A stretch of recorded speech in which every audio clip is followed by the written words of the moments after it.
এটার কালারটা কি? হলুদ, ইয়েলো। এটা স্টিক ভ্যারাইটি। আমরা হচ্ছে এটা কি মডেল? ওয়ার্কিং মডেল নাকি সেলফ মোড? কি মডেল? এটা হচ্ছে স্টাডি মডেল। স্টাডি মডেল না, ওয়ার্কিং মডেল। স্টাডি মডেল হচ্ছে ordinary plaster. Working model suppose আপনার হাত থেকে পড়ে কারণ আপনারা তো এটা কাজ করতে জোড়া লাগাইতে হবে, সেটা কিন্তু আর দায়িত্ব আনতে পারবেন না। এখন কি উঠবে? এটাকেই আপনার জোড়া লাগাইয়া কাজ করতে হবে। আমরা হচ্ছে স্টিকি ওয়াক্স দিয়ে জোড়া লাগাবো।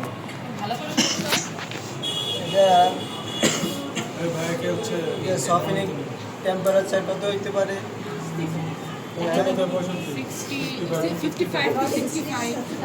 65 থেকে বা আপনার 60 থেকে 65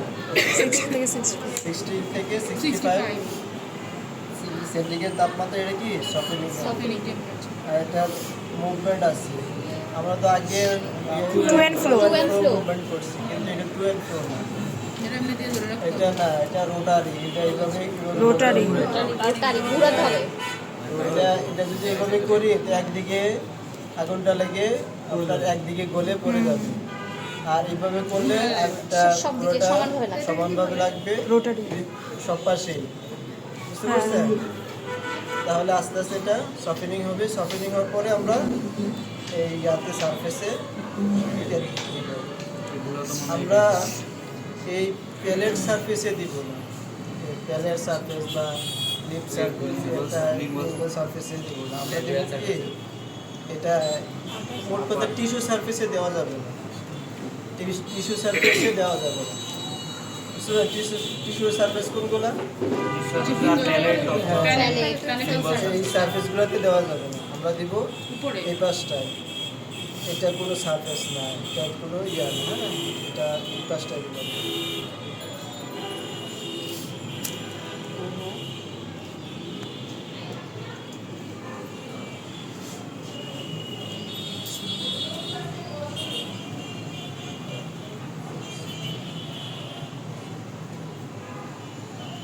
দেখেন এভাবে ইয়ে করে আমরা যে রোটারি কমপ্লিট করব।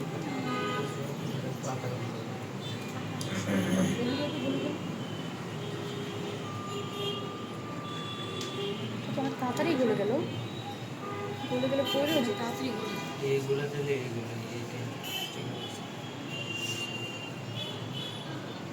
এটা কি সম্পূর্ণটা লাগবে?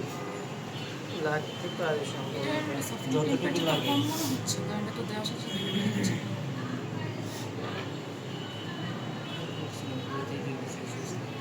আগেরটা তো যে ট্রেন আমরা অনেক উপরে দিচ্ছি, তো দাঁড়িয়ে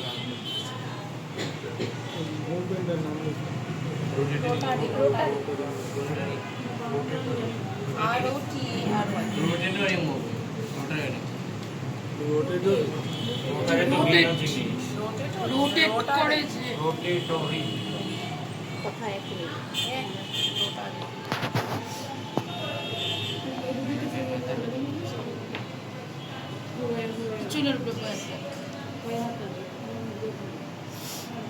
এটা শুকাইতে আবার কতক্ষণ লাগবে?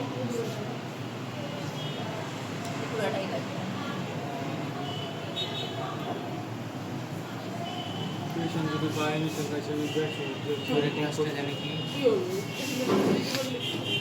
পেশেন্ট কি বুঝবে না কি এটা আমরা জোড়া লাগাইতেছি?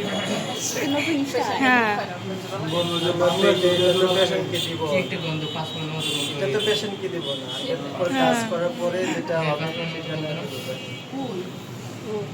পেশেন্ট ল্যাবে যা বলবে দেখি তো কি করে। আমরা এটা এখন হাত হওয়ার জন্য এই ওয়েট করবো। ভিতরে তো দেবো না, শুধু আচ্ছা, ওই যে জয়েন্টটা, ওই জয়েন্টের ভিতরে কেন দিলাম? টিস্যু সারফেসে না, মানে দুটো মাঝখানে। হ্যাঁ, যদি আমরা এটা দিয়ে ওই উপরে দেওয়াই ওই বের হয়ে যাবে, এর জন্য আপনার ইয়াটা তো হবে না, তখন তো ও আচ্ছা, বুঝতে পেরেছি। হয়ে যাবে।